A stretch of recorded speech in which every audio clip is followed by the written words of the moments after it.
Oh, this is tough. Try to get through this. Hi everyone, I'm Gord, the oldest of 4 of Ron's children. I'm here to give a few words about Dad. And I'm not good with words, just so you know. Dad had a short battle with Herschel. If you don't know, that was Dad's name for his tumor. He named it early. Herschel made Dad do some very crazy moments, like he was lying in bed and his bed had a Pioneer corn shooting gun. And it shot corn up Ray Smith's ass and Ron Smith's ass.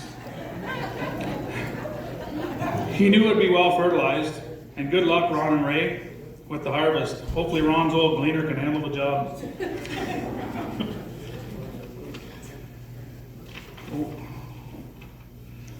Dad was a great husband, father, and grandfather. Dad and Mom had been married for 49 years this May. Dad loved to travel with Mom, whether it was to Cuba, Shipshewana, Indiana, camping or visiting family in Sombreway. He always loved a good road trip to watch his grandchildren skate, play hockey, or baseball, or show horses. Dad worked long hours when we were younger driving truck. He hauled livestock for trailer trucking, which he owned with my grandpa Lloyd in it. I myself spent a lot of time riding around in the bunk of his old Jimmy truck to sales barns and hauling trusses for Toyota roof truss. He settled in hauling money for Brinks Canada until his retirement, and Dad owned Missouri Country Firearms for 40 years as a part-time hobby, along with the numerous hunter safety courses that he taught and firearms courses. And I don't think he knows that one of the first years at Missouri Country Firearms, he bought those 22 shells that were in a commemorative box. I don't think he knew he was going to be in that box. Dad was proud of his kids, Justin, Ben, Carrie, and myself. Sorry.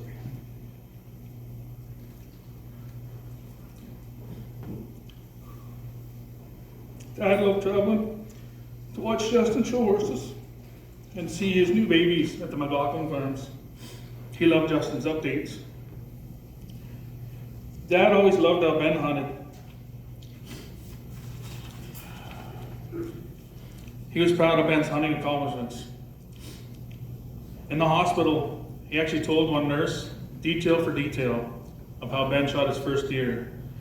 And he didn't miss a detail because I was there that day. And I'm pretty sure he'd be proud of him today. He took my sister out and my nephew. And they shot a turkey this morning. And they shot 2 earlier this weekend. I don't think Ben shot that many turkeys in 3 days of his life. Thanks, Dad. Carrie was Dad's little girl. Even though she smashed his false teeth out with an errant throw of a baseball, he was proud of her career as a nurse and that she raised a wonderful family. Dad meant a lot to me, teaching me how hard work, teaching me how to work hard, driving me to all my hockey, baseball, and to work. He taught me about auctions. We always loved a good auction. Dad loved his grandchildren, Carlene and James, Nova and Colton, Wyatt and Paisley. Each one of them had a special place in his heart. Dad finished his journey at Jessica's house. I cannot say enough about the staff and the hospice rooms. He made it comforting for everybody to visit. He enjoyed his visit with his sister, my Aunt Lynn. They would talk about old times and their parents, Gordon and Grace Craig. My mother, Marlene, would visit him as much as she could, watching Blue Jays games and caring for him with love. Mom would always try to keep him fed, making him meals, buying him fries and gravy, and ice cream. Dad loved his fries, especially from Albert's under the bridge in St. Clair River. I know my dad is in a better place without pain and suffering, and I know Herschel is gone. But Dad is looking over us, guiding us in the right direction. I know he loved us all, especially Mom. Love you, Dad.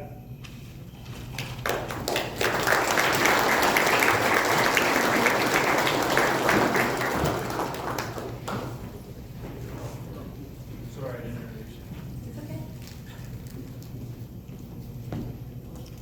Hi everybody, thanks for coming today. It means a lot to Marlene and Marlene's family that everybody could be here. And I'll try to keep things short and sweet, but if anybody knows me, I never know when to shut up, so. That's true. This will be my turn. Today we come together to remember and honor the beautiful life of Ronald Wilson Craig, a beloved brother, brother-in-law, friend, an uncle, a papa, a hunter, a teacher, a mentor, and a huge Blue Jays fan, and a very devoted husband. Ron was my uncle and a man of great kindness, boundless generosity with an infectious humor. His presence was a source of immense comfort and joy. He was a mentor and confidant to so many people. Ron was born August 2nd, 1976 in Sarnia, Ontario. A whooping 9 pounds, 4 ounce, cheeky little man and the only son to his parents, Gordon and Grace Craig, and the pride and joy of his dear sister, Linda Dronick. Ron had a very blessed and wonderful childhood, a house full of love and many values instilled. Ron's beloved parents were modest folks but hard workers, and Ron's father valued a good, honest day's work, which was Uncle Ron's passion. It was obvious Uncle Ron put his heart and soul into all his professions and never missed the opportunity to learn or teach something new. Ron spent his career days doing a number of things, from sharing a business with one of his beloved best friends and father-in-law, Lloyd Annett, operating Taylor trucking and hauling livestock. Ron also had a career with Thorndale Roof Truss and later Brinks Canada, where he retired from. Ron had many talents and passions, one which include instructing sports enthusiasts, hunters education, and firearms safety. Many people in this room have been taught by Ron, and some of you lucky enough to hunt with him or the Craig family. Anyone who has had the privilege of attending one of Ron's at-home courses all entered it with the same draining thoughts. This is going to take forever.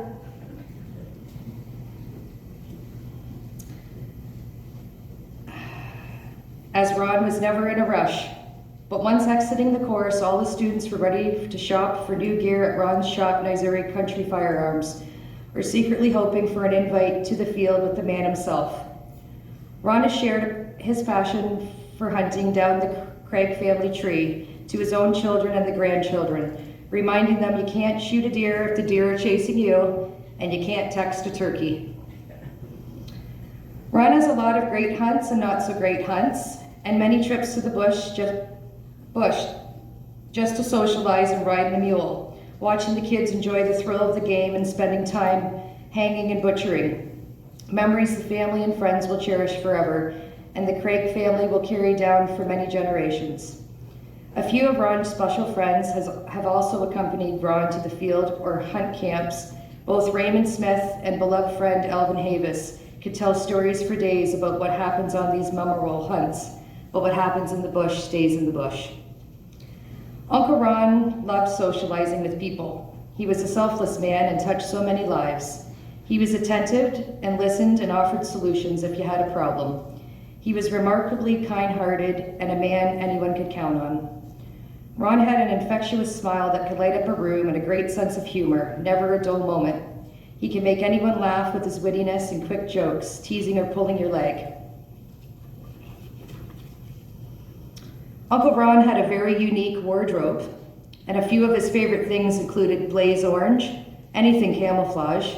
Crocs were his favorite shoes, and he loved the smell of tanning oil. And that special tiny, teeny banana hammock that went missing. Thankfully, he wore it with confidence on vacations, enjoying the sun. Uncle Ron met the love of his life, my beautiful Aunt Marlene, and were married May 8th, 1976, almost a full 50 years of love and growing every day. Ron was a dedicated husband. Their relationship seemed so perfect, and they made marriage look so effortless. They would do everything together, including cooking, shopping, eating, doing laundry, and traveling. He was also a handsome man, and they looked good, so good together. When I take the time to observe them, despite from being from a broken home myself and having a broken marriage, my aunt and uncle showed me it was possible to have a second chance at a lasting marriage if I could just learn to show love like they did. And I think he approves because he's always liked a jaybird. Uncle Ron was the epitome of a family man, a true provider and a supporter and Aunt Marlene's biggest fan. I don't ever recall seeing my Uncle Ron walk in from work empty-handed. Oh, he was always out finding a deal at the grocery store on his way home, or always bringing home a special surprise he picked up along his ways, whether it be at an auction sale or cheese was on sale for $4. Uncle Ron was always taking care of things. Ron and Marlene were blessed with 4 beautiful children and 6 grandchildren, each one of them carrying a special piece of Ron forever. Gordon was the eldest. Ron would call Gordy Bear and spend many days auctioning, even on Good Friday, and hunting. Papa Ron couldn't be more proud of Gordon Kendra's children, Carlene and James. Carlene is off graduating and becoming a respiratory therapist, and Mr. James is chasing his field of dreams and playing baseball professionally in North Dakota. Both Carlene and James also enjoy the sport of hunting. And Papa always enjoyed watching James play baseball. Next come along Carrie, Maggie Muggins, the Care Bear, Ron's one and only daughter, having a daughter of her own. Ron always supported Carrie's dream to pursue her passion in healthcare and to become a nurse, and supported her decision to live in his stomping grounds while attending Lambton College. Carrie and Chris have blessed Ron and Marlene with 2 more beautiful children, Nova and Colton, another 2 hunters in the family. Papa always loved watching Nova and Colton figure skate and would often tease them about going to the Olympics. Ron beamed with pride as many people commented how much Colton is a mini Ben, a true Craig baby.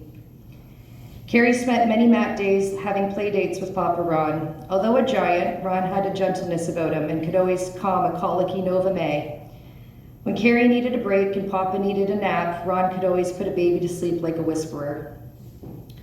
Uncle Ron showed Carrie what a real man was and how to treat a lady, her first love, but never to be forgotten.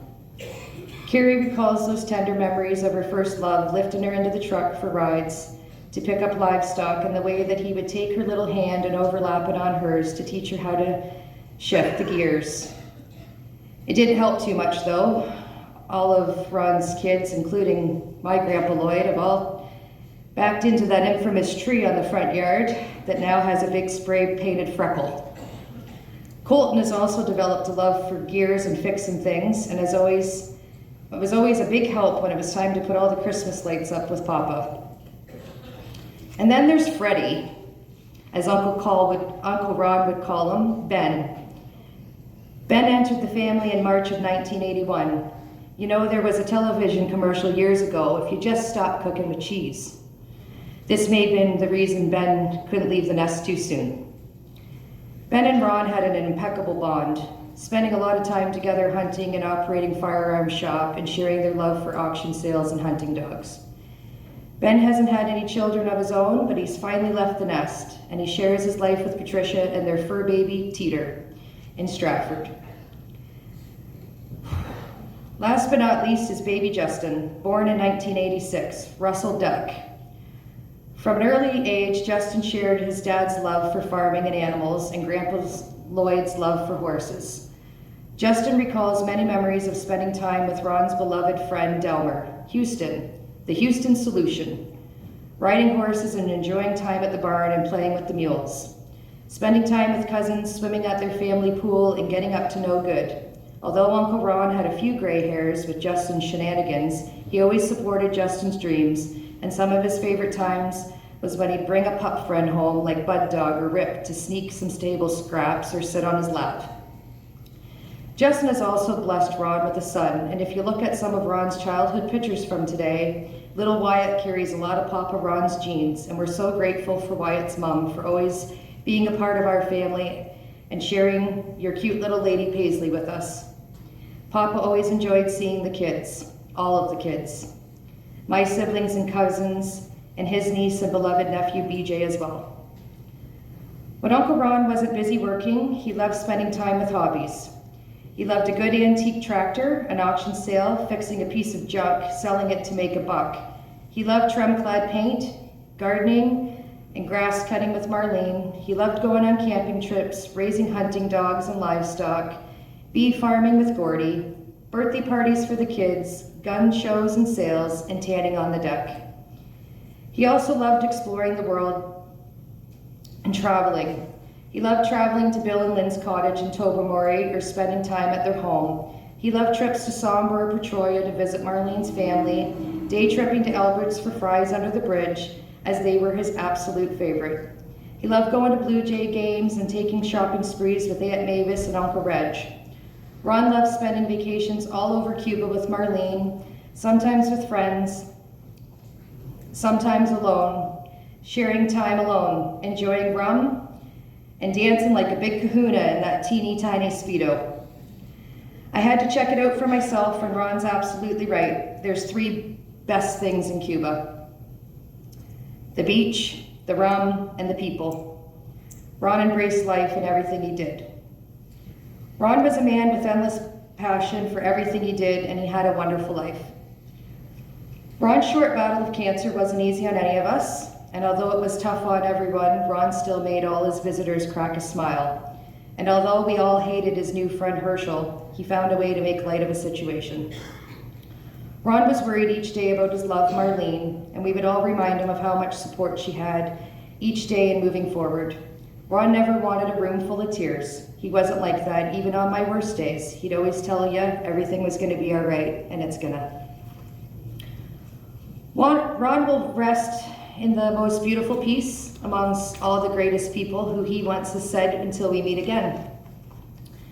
I hope Uncle Ron does see all the big bucks and wins all the trophies for its points. I hope the Blue Jays win every game, and I hope that it's appropriate to wear Speedos and Crocs up in heaven. I hope Marlene, Gord, Carrie, Ben, Justin, family and friends all find peace and comfort in the memories shared here today as we celebrate the life of such a wonderful man, my Uncle Ron. I'd like to read a poem. I have so many memories of the times we spent together, and even though you're no longer here, I'll cherish them forever. I'll miss your laughter so much and the mischief in your smile. When I feel the sadness welling up, I'll remember it a while. For though you are no longer here, you'll never truly be gone. So long as I have those memories, your spirit will carry on. So until I see your smile again, I'll hold you in my heart and mind. A shining example, my uncle, one of the best humankind.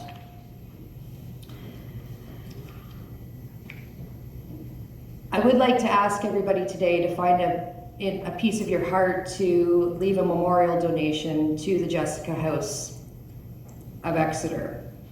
We would not have had the experience that we did right till the very end if it wasn't for the Jessica House. They are wonderful people. They comfort everybody. They're full of compassion, and it's not just about the patient there. Ron and the Craig family all received excellent care and treatment from them. So if you could find it in your heart to make a memorial donation, that would be greatly appreciated from the Craig family. We would also like to thank everybody for being here and supporting the Craig family today. We have a few special thank yous. We'd like to give a special thank you to Ron's sister-in-law, Linda Annett, for all your love and support to your sister Marlene. Linda will always miss the 6 o'clock news report about crotch cricket, as Ron would call Gary Alchenbert. He would always tease and be howling, and would always say to Marlene and Linda that he should ask Steve Harvey for a suit. At least it would fit, and Steve Harvey only wears it once. We all miss Ron answering the phone and yelling out, "Ma, it's your sister on the phone." We'd also like to thank Mandy and Carl for all the trips you've made to bring your mom and Uncle Bill down to visit Ron, for all the kids for taking care of your mom right to the very end. We'd like to thank the Stratford General Hospital for the support and care, And we'd like to have a special thank you to one of Ron's favorite PSWs, who's here today, Sue Party.